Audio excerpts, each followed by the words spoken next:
Hello everyone, it's Yanni here today and I'm bringing you this lovely card. I think we're all getting ready for Thanksgiving and the holidays which are just upon us. This is a beautiful maple die set with beautiful layers. I've been wanting to use my Distress Oxide Sprays and I'm going to start with forest moss, tatered rose, ripe persimmon, and picked raspberry. I picked these colors for my fall themed card and I sprayed the forest moss first on the watercolor paper for which I wetted thoroughly. Then I sprayed the tater rose and I really like the combination of these two colors, as you can see. This is a very pastel color, and just look at the two colors combined, how they work really well together. Then I sprayed the ripe persimmon a few times, and last I used the picked raspberry. I don't have that many colors, but I wanted to play with what I have and see what you have in your stash and see what works and what doesn't. But this is what worked for me. And for last, I sprinkled a few drops of the iridescent ink. Before you spray the inks on your paper, make sure you shake the bottles really well until you don't see the pigment and dye. You want to also add some water to your paper so you can see the color reaction of these two colors. I opted not to use so much water because I wanted to be able to see the colors I picked. And with a brush, I was mixing these colors up and blending them out, using some paper towels to remove the excess of the color and water. And again, spraying more of the colors and moving the paper in different directions so the colors will mix more and well together. I was repeating the steps and removing the excess water and ink with a Kleenex or paper towel, wherever you have handy. At the same time, I was drying the cardstock with my heat gun machine instead of leaving it all night or leaving it air dry for a few hours. At this point, I have pre-cut all of my detail wafer dies, but I use the metallics cardstock from Gina K Designs. And I use copper, gold, and rose color. You can really see the details of this die, and even more when it's added to the background of the leaf. It looks so pretty. I'm also going to use 3 different colors of vellum paper for the 3 cards that I'll be making. I'm just mass producing it to get ready for the holidays. I was able to buy my vellum paper from HSN. I love to watch the craft days that they have throughout the year, and I feel that their products are sold at a reasonable price, and they give you a lot for the price that you are paying, which I like a lot. I really enjoy watching HSNs.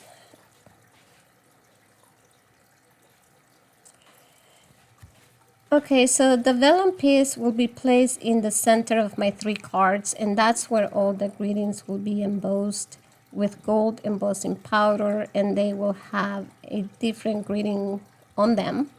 I'm placing the vellum on my Misty in order to stamp it with Versamark ink to add a layer of gold embossing powder in order to puff it up or add dimension to my greeting once I heat it up with my heat gun.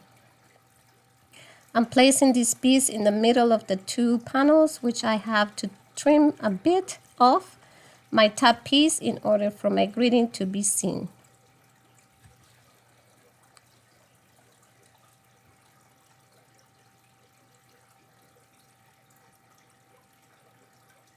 As you see me doing here, I had to trim it off a bit.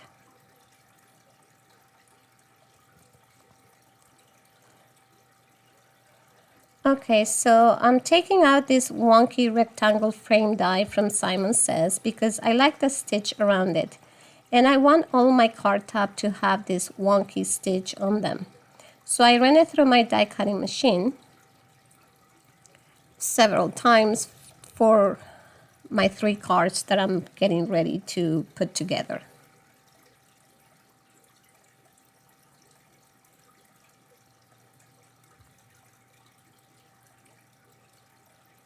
I'm just making sure all of my panels have this wonky stitch around them. And that's what you see me doing here. Putting it together, running it through my die cutting machine, and then removing it.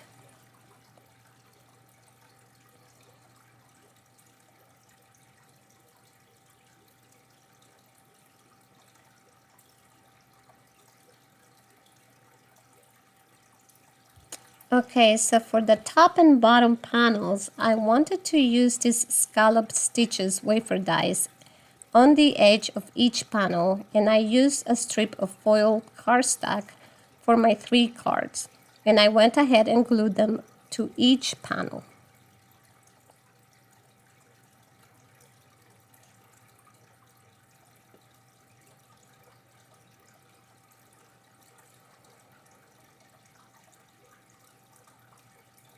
I like this foil paper. It comes in different colors.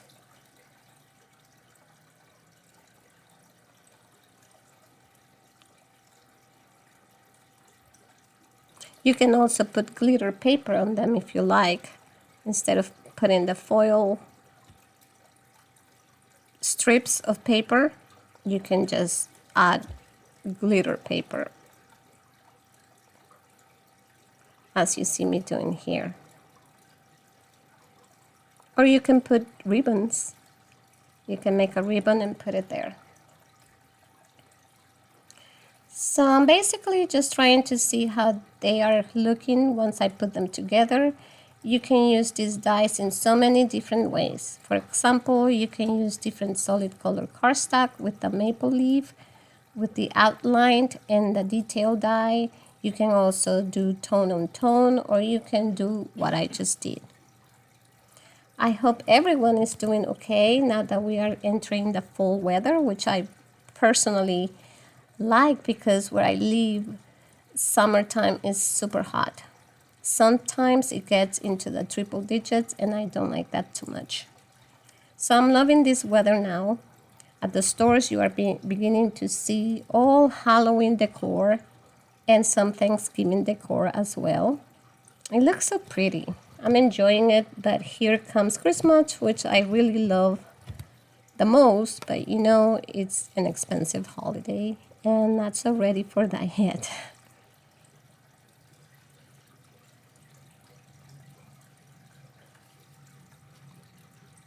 So this is how it's beginning to look. And I'm liking it a lot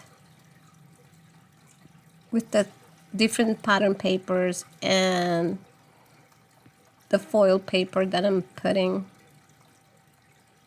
in the middle of my panels.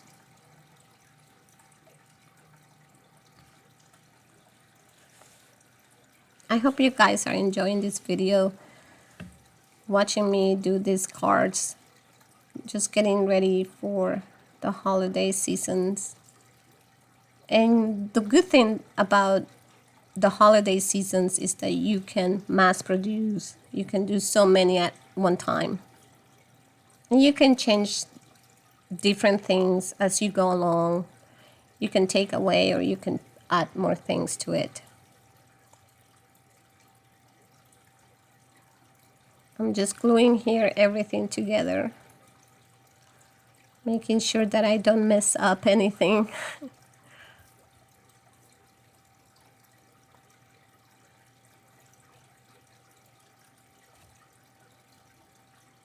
I have different color vellum paper, and I like that because you don't only have to use the white, you can use different colors depending on the theme of your card.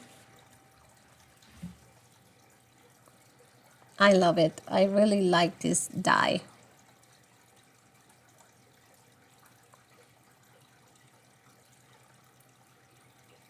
You can also use the dye with acetate cardstock, and you can also color the acetate. I've seen,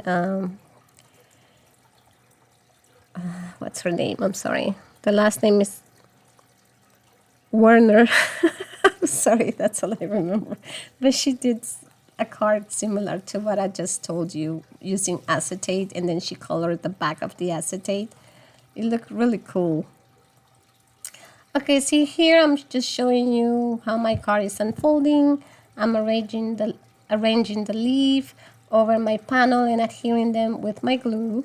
I'm applying a good portion of glue all over the back of the leaf and sticking it gently on my panel, making sure that I don't cover the sentiment with the leaf.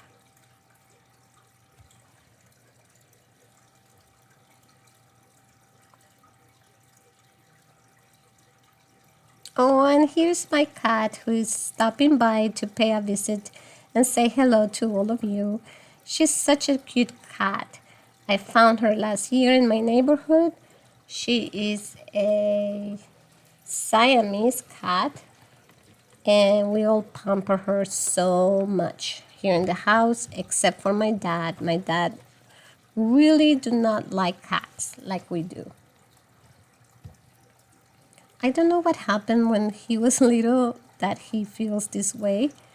He just does not want that cat near him at all. If she goes inside his bedroom, she's like, he's telling us to take her out of there. I decided to place a small ribbon on the bottom center of the leaf, and I made it using baker's twine rose gold. And let me tell you, it was very hard to make it because the string, not sure what you call it, but they kept separating, and instead of having one string, I had a few, and that prevented me from making it better. That's why it looks the way it looks. But I was able to place it in the center of the leaf. I also added this self-adhesive jewel. This is my second card, and it's very similar to the one I just showed you. Basically, all my 3 cards are about the same, just some changes here and there. But I'm going to play some music so I don't repeat myself with you guys. Enjoy.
Okay, so here are the 3 cards that I have for today. I thank you so much for watching my videos, and if you have any questions, please let me know.